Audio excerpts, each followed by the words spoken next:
Boa noite a todos e todas. Quero agradecer a equipe da Secretaria de Educação de Santo André e também os educadores com quem já tenho conversado um pouco mais de perto, e especialmente a vocês pelo fato de estarem aqui, me darem a honra de me escutarem um pouco numa relação que nós mesmos fazemos a crítica, né? É uma relação que se estabelece aqui, traz uma certa diferença, quer dizer, eu tenho a prerrogativa da fala inicial, de um uso do tempo, e vocês se dispõem, né, a me ouvir. Eu espero que seja um momento proveitoso, e mesmo com os limites que a relação se impõe, a dada distância, inclusive física, de vocês, que eu não posso olhar no olho, né? Da mesma maneira também talvez não consigam me reconhecer aqui, fica uma imagem de alguém que veio falar. Espero que mesmo assim o conteúdo das minhas observações e posteriormente das questões sobre as quais nós possamos dialogar, suponho que a gente possa fazer também um diálogo ainda que breve aqui, com questões que vocês apresentem. Espero que possamos aproveitar um pouco e que este momento valha como algum subsídio para aqueles que estão na prática da educação de jovens e adultos, e considerando especialmente aqueles que estão iniciando, que, portanto, têm, né, um desafio de aprender que processos são esses, sob que perspectivas e que orientações, que concepções a prática pedagógica de vocês está sendo inscrita. O tema, então, como Branca já falou, o trabalho com o princípio educativo na perspectiva do currículo integrado. Eu vou inverter um pouco a ordem do título, começando a falar brevemente sobre o currículo, uma certa compreensão sobre o currículo integrado, e disto e depreendendo o conceito e o significado dessa expressão tão cara para nós, que trabalhamos com trabalhador, que somos trabalhadores e que educamos trabalhadores, que é o trabalho como princípio educativo. Certamente a maioria de vocês tem experiência pedagógica, didática, como educadores anteriormente, né, nas suas vidas profissionais. Então, falar sobre currículo escolar não é propriamente uma novidade, porque nós entramos nas escolas e sabemos que temos uma proposta curricular a seguir. Durante muito tempo, especialmente os mais antigos, mais experientes, né, que viveram, por exemplo, ou que estudaram, têm alguma memória, porque se reportaram à lógica escolar com maior curiosidade, ou porque são professores há mais tempo, devem se lembrar, né, da lei que nos orientou muito tempo, a 5692 de 71, que orientou a organização do currículo naquilo que nós designamos como grades curriculares. E aí a lei, por exemplo, trazia matérias, e era uma lei que determinava que a formação precisava ser, obrigava de início que a formação na época segundo grau, essa lei dispunha sobre o segundo grau, mas também o ensino fundamental, antes do primeiro grau. Mas essa lei, particularmente a 5692, que me ocorre agora pela clareza que ela tinha no que se refere ao que era uma grade curricular, dando quais as matérias que necessariamente as grades curriculares precisavam demonstrar, né, formalmente, junto com os tempos de cada matéria. E a nossa vivência escolar nos orientou mais tradicionalmente para essa ideia: qual é a grade curricular dessa escola, qual é a grade curricular deste curso. Esta é uma é uma elaboração bastante restrita no que se refere ao que seja propriamente o currículo. Não é? Porque esse é um aspecto formal e, nesta época, inclusive, é quase que delimitado formalmente. A escola mostrava as matérias e a carga horária para cada matéria, depois distribuía nos horários escolares quantas aulas de cada matéria vai ter a cada dia e tudo resolvido. Não é? Mas hoje nós sabemos que currículo vai muito além disso. Antes de tudo, vamos considerar que é currículo toda a vivência que nós temos no espaço escolar, no espaço pedagógico. E falando de escola propriamente, que é o nosso universo. As relações que nós travamos nos corredores, as relações que temos na sala dos professores, os encontros que temos com nossos estudantes, seja na sala de aula, com as aulas propriamente ditas, ou em conversas dos corredores, atividades artísticas que apresentam, visitas que fazem, enfim, o conjunto de atividades que envolve a escola, educadores e educandos, conformam um currículo, né? Como prática vivida, como práticas culturais. Práticas culturais porque, mesmo que sejamos professores de campos específicos do conhecimento, somos produtos de uma sociedade, da nossa formação, né? Desde a família, nossa vivência familiar, passando pelo bairro onde fomos criados e vivemos, as comunidades estamos inseridos, a igreja, se estamos ligados a alguma religião, o clube, o futebol, enfim, o grupo de amigos e amigas. Somos produtos das nossas práticas sociais que vão conformando uma cultura. Então, quando nós vamos para a escola, nós vamos com essa cultura, vamos com o que nós temos na nossa formação, não é? E trocamos isso com os nossos estudantes. Então, não é só o conhecimento formal por nós transmitidos, que compõe a nossa prática pedagógica e, portanto, o currículo da escola. É todo o processo de vivência que nós temos e trocamos com as pessoas, os alunos propriamente e também nossos colegas.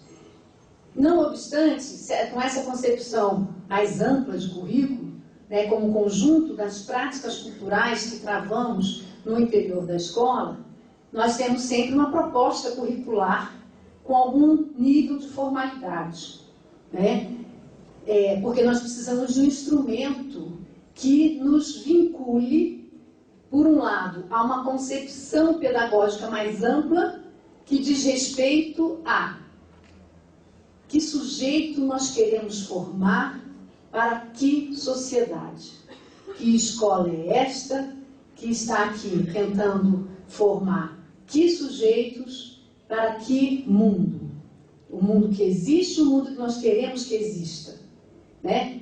Então, há sempre uma concepção de mundo que orienta um projeto político-pedagógico e, por consequência, a prática pedagógica, ainda que nunca essa concepção seja monolítica, fechada em si mesmo. É produto também de relações e de debates.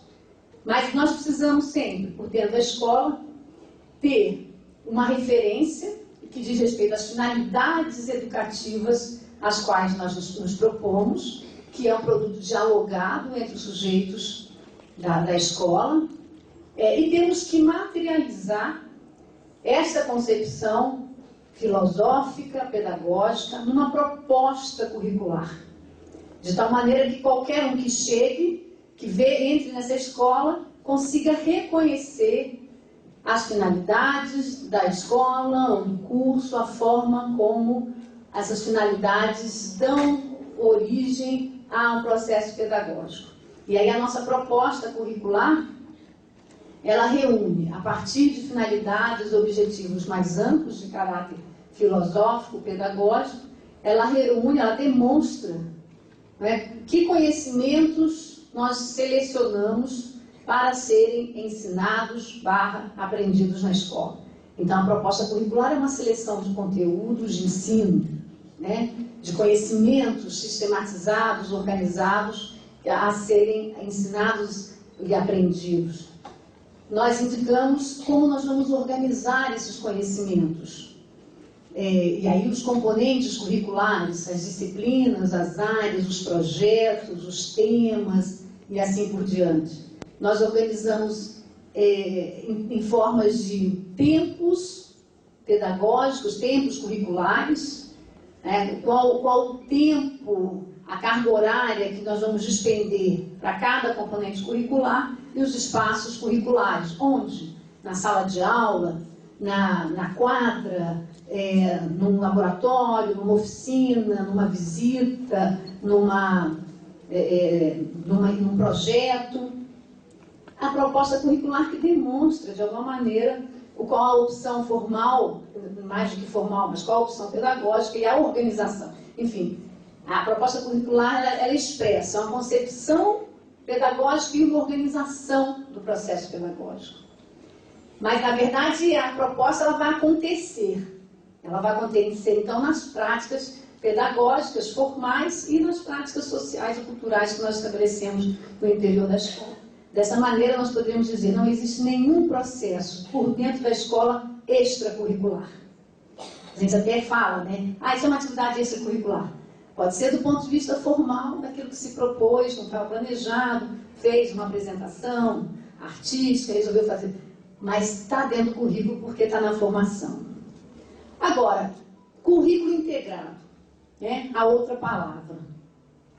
Se currículo é essa disposição proposta de seleção de conhecimentos, práticas pedagógicas, tempos, espaços curriculares, o que é o currículo integrado? O nome sozinho não diz muita coisa. Diz sim, é um currículo, ou um currículo que integra coisas, né? Ou é no qual algumas coisas estão integradas, ou um currículo que integra coisas. O que é currículo integrado? Eu posso dizer, quer dizer, não podemos falar dessa ideia face a um conjunto de formas de entender, mas vamos pensar diretamente na perspectiva que nós estamos adotando aqui, né? Mais correntemente, esse termo currículo integrado vem dos estudos propriamente do currículo como oposição a currículo fragmentado. Tá? Então, se é integrado, não pode ser fragmentado, porque a palavra integração remete a íntegro, inteiro. Né? Então, dá uma ideia, além de a ideia de integrar coisas, dá uma ideia também de não ser partido, não ser fragmentado. E essa oposição, ela é necessária por quê? Porque nós temos uma tradição histórica de que os currículos escolares são relativamente fragmentados nos seus componentes, mais classicamente reconhecidos como as disciplinas. Então, quando nós falamos currículo fragmentado em disciplinas, então o currículo integrado deve fazer alguma questão a essa forma como, historicamente, a escola foi organizando os currículos. Pegar as disciplinas, organizar, e as disciplinas ficam como pedaços e não, muitas das vezes, não se dialogam. Então, a primeira ideia de currículo integrado vem por oposição ao currículo fragmentado, que vai nos remeter, por consequência, a uma outra ideia ou conceito, que é o da interdisciplinaridade. Né? Porque um currículo, considerando a tradição curricular de ter nas disciplinas da ciência a referência, traz-se as disciplinas da ciência se transformam em disciplinas escolares quando entram na composição curricular. Não é?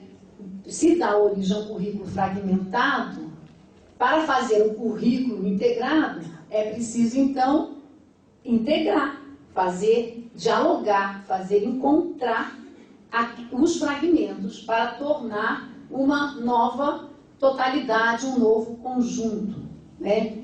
Se o currículo tem uma lógica, tem a presença ainda das disciplinas, essa integração, essa relação, esse encontro entre as disciplinas vai nos levar à ideia de interdisciplinaridade.